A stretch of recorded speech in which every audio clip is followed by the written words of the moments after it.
Hello.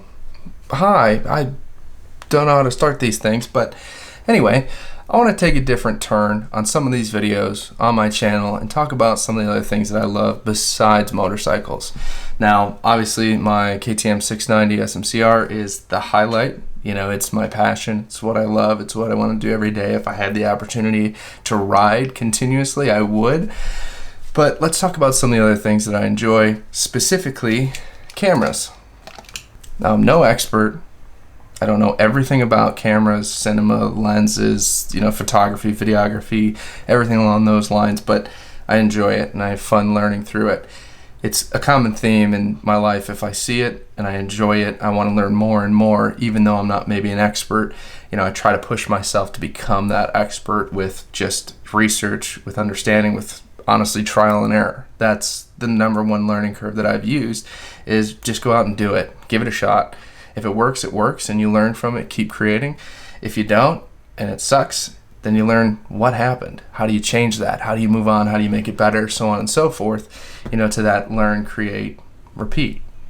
So in the essence of creating, screwing up, learning, and continuing to create, let's take a look at this Canon a little bit in the Super 8 camera.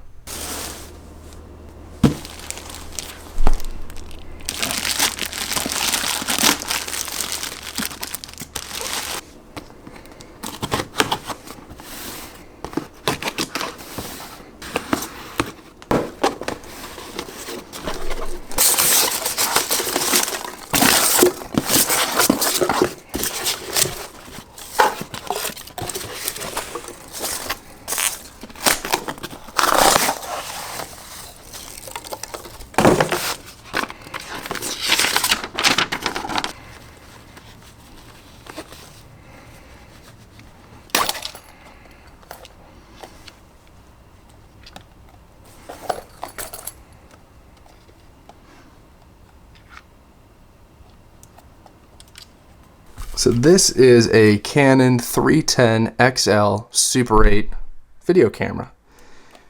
Came out in, I believe, the 80s.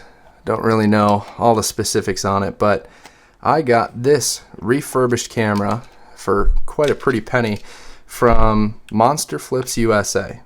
And everything works perfect on it. It's 100% professionally refurbished, so I know it's good to go.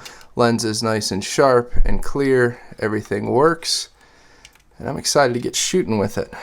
Now, I've kind of dove into the Super 8 realm previously with my attempt at an auction buy. And that ended up being this Nikon Super Zoom 8.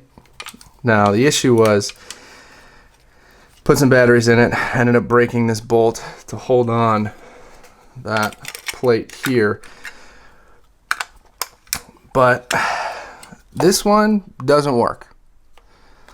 For some reason it worked for a little bit, but batteries in it. I was trying shooting, adjusting speeds, so on and so forth, but it just wouldn't work. And I tell you what, that lens is pretty cloudy. So this turned into essentially just a mantelpiece. Even though everything looked like it was in really pretty good condition, but I don't know, I just couldn't get it to work. So i.e. that's where the Canon comes in. Hopefully at a future date I'll try to get that to work, but in the meantime, for the project that I want to complete, this is the workhorse. Fairly simple to use. You've got your on-off switch here, rotate it to on when you're ready to shoot. You've got a nice little handle. You've got obviously your shutter or trigger button right there in the front to open the case. Pop that open right there by sliding that switch forward. Batteries go in there, cartridge goes in there, and from there it's fairly simple. There's a few other things that you need to know, like setting your diopter, making sure that you're in focus, especially when you're shooting and you're trying to do other kind of shots. But you also have a wide to tight manual zoom as well as a manual focus, which I think is much better than that automatic focus that you find on the top, which I probably just won't use.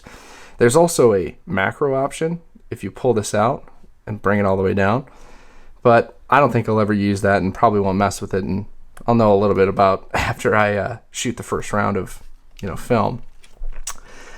So with this, you not only need just the camera, but you also need some film.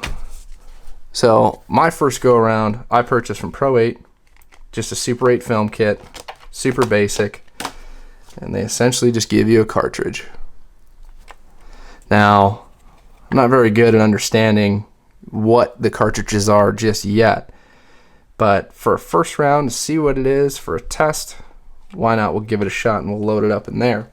But what's nice about Pro 8 is they send you pretty much just a shipping envelope to fill out and return once you shoot that cartridge, and they digitize it for you all in the same package.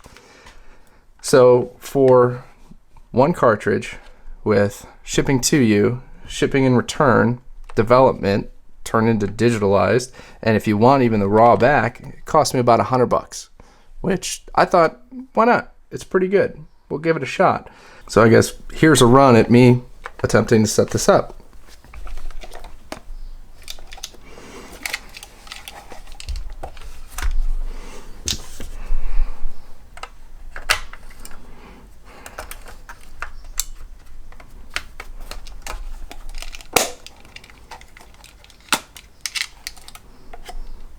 No film in it.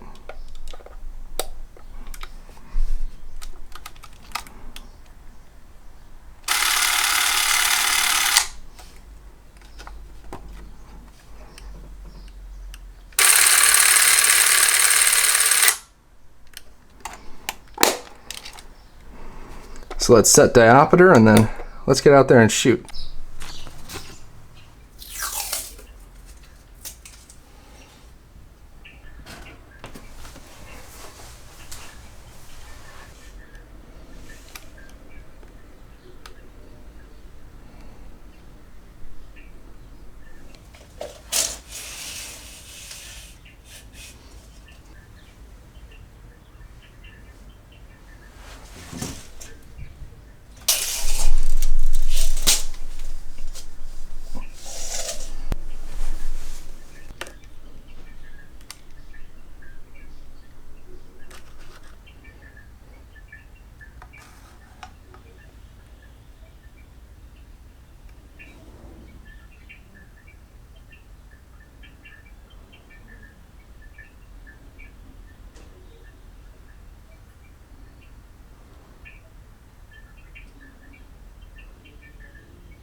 Should be good to go.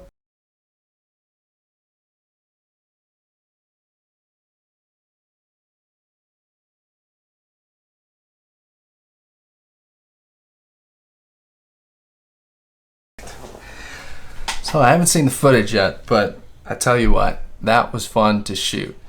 It gives you this totally different experience of shooting film, of filmmaking. It gives you more appreciation to not just hit record and walk around for 45 minutes capturing what you capture and editing it later.